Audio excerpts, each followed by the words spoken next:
For today's lab, we're going to measure centripetal force with this wireless dynamic sensor system.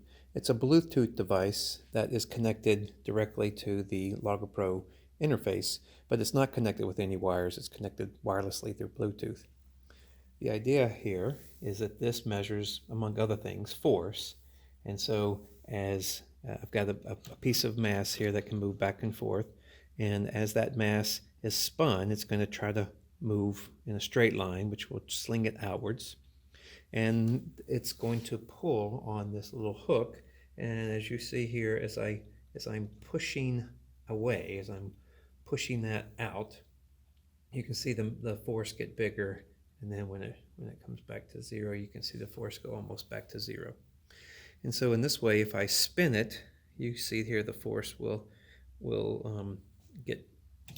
be non-zero, and if I spin it fast, then the force gets bigger. Okay, so the idea is that we're going to measure omega. We're going to measure the angular speed with the picket fence and the photo gate, just like last time. But this time we're going to add in the force, the centripetal force. So let's get that going. And once it gets up to speed, I'm just going to let it go. So you can see here the force is increasing.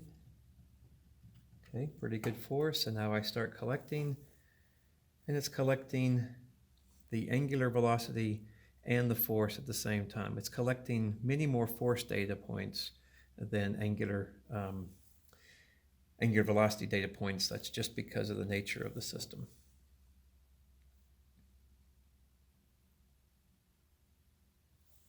Okay, we'll stop it after about 20 seconds.